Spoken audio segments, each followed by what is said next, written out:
right, we're getting ready to go to the Searle Canyon Red Beryl mine. This was a great trip, and if you stick around until the middle of the video, you can see how to screen for red beryl. And if you stick around until the end, you can see the great findings that we had. And it cost $90 per adult, and the kids were free. And should be really fun. We're excited to go see what we can find. And we're just about 5 miles or so past the Topaz Mountain turnoff. We just drove past it on the Brush-Wellman Road. And we're gonna go check out the Searle Canyon Red Beryl mine. So hopefully we'll find some good stuff. Where's everybody from? All right, we're walking up to the Red Beryl mine, and we're following John Holford, and he and Jeremy Fuller wrote a book called A Field Guide to Topaz and Associated Minerals of the Thomas Range, and I'll include a link to that in the description. Right now we're walking through an area with some of the highest concentrations of topaz in the entire Thomas Range. These are crunch berries, those are garnets, and red beryl will attach to those. Yeah, so it's pseudomorph garnet. So the garnet was once a regular spessartine almandine garnet, and then it gets altered because of the highly rock, and basically it'll make these go into a pseudomorph, which means it changed into a new mineral. So this is a highly oxidizing environment, so it had multiple shots of fluid that came up in these seams.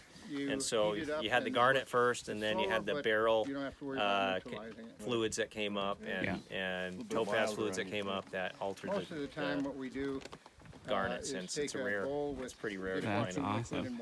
You'll find a bunch of them here. Captain Crunchberry. Yeah, Captain Crunchberry, yeah. Awesome. So that's Jeremy Fuller. We're checking out the Searle Canyon Red Beryl mine. And down in there is where they're doing a lot of digging. There's cavities along the seam, little pockets. Super excited to get digging. So it's the seams that you're after, not the bugs. Well, there's bugs along the seams. Okay. Because right in the seams doesn't necessarily mean you're going to get a bug in mineralization. A lot of times you get them off the stringers off the side. There's two kinds of seams here. There's mineralized and post-mineralization. That one there is post-mineralization, meaning it happened long after, maybe because of the earth movement, it's not mineralized.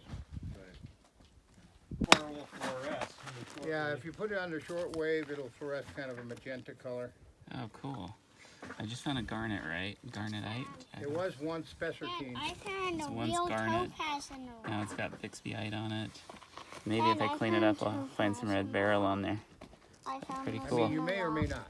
Yeah. Dad, Got it. what I found. Relax, can't Just how to screen the rocks for red beryl.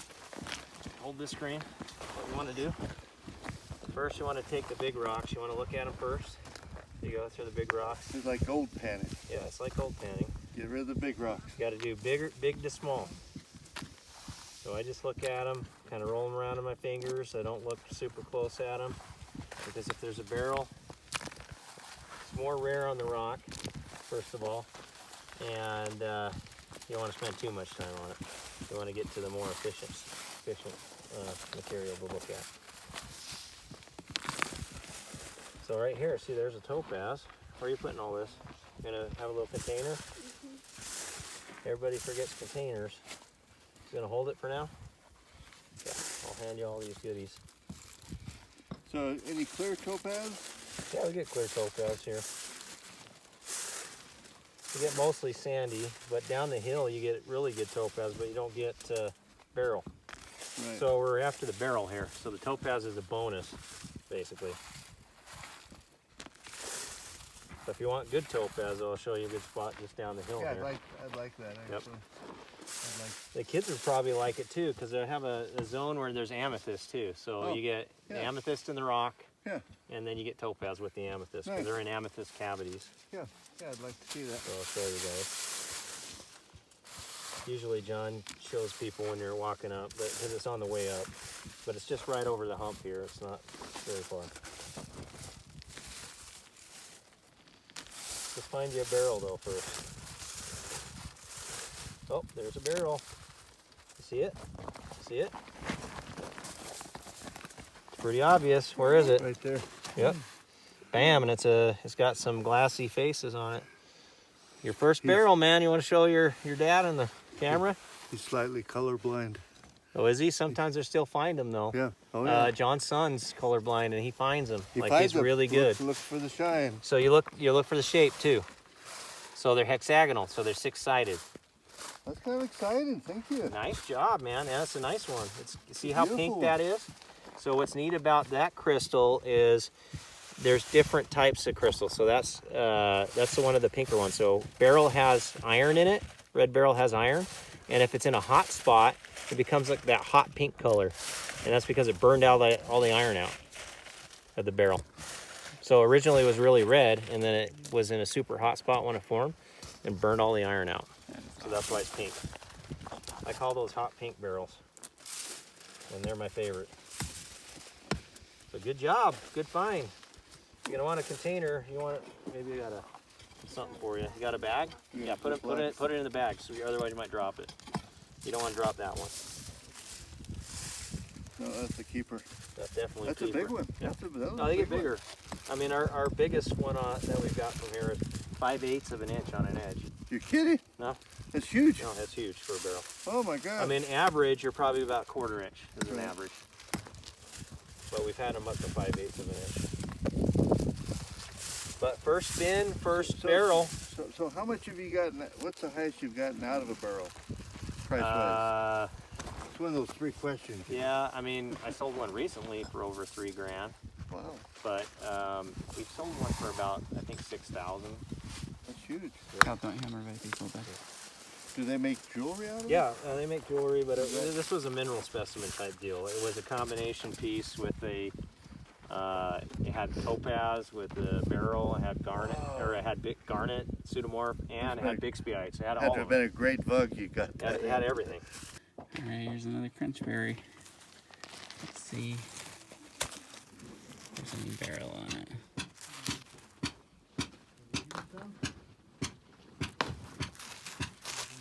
Pretty cool. And kind of alter. So the rock has a high concentration of feldspar, and it kind of alters into the feldspar, and it creates these bugs. So it's kind of friable. Kind of looks like it's soft. And see, this is where we get the beryl. So this is beryl producing rock. It doesn't necessarily mean there's beryl in it, but that's where you would get a beryl. Is in a rock like this. You have the hematite, so that's an iron oxide crystals, and so they're kind of they're more kind of flat crystals. They're pretty thin and fragile. Yep. But you'll find that along the seams. So did that just come off this wall right here? Yeah, it came down from over here, so right nearby. So that's where one of the barrel that your son probably found was in rock, just very similar to this. That's awesome. That got dislodged, basically. That's pretty so cool. what's on there? Red beryl so- and topaz. Yeah, red beryl and topaz on a Bixbyite. pseudomorph garnet. That is awesome. Good So work. the pseudomorph garnet has feldspar and the hematite, and that pretty much probably has still a little bit of a garnet core inside if you broke it open, which I wouldn't. Just Yeah. Here are our findings from the day. And you'll notice there are a lot of crunchberries or pseudomorph garnets. And a lot of them have Bixbyite on them. So if you look here, you can see pieces of Bixbyite on them.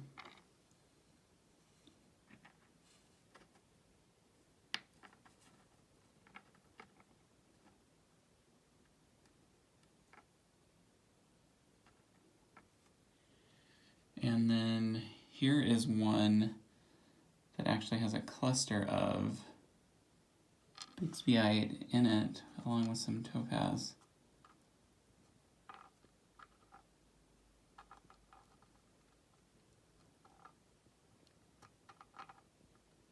I don't break the topaz off.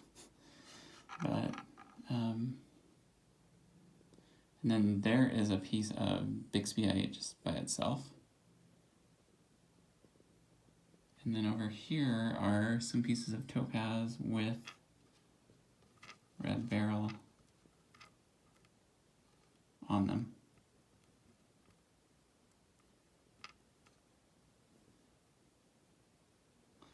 And then here are some individual pieces of red beryl. And you'll notice that some of them have black crystals, hematite, on them.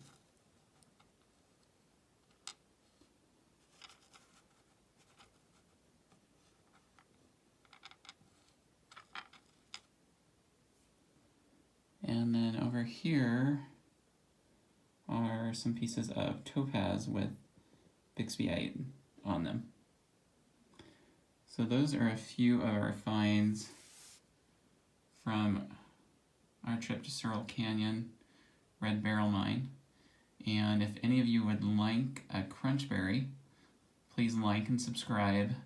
And the first 5 people to like and subscribe and let me know in the comments, I will figure out a way to get you a crunchberry. So thanks for watching, everybody.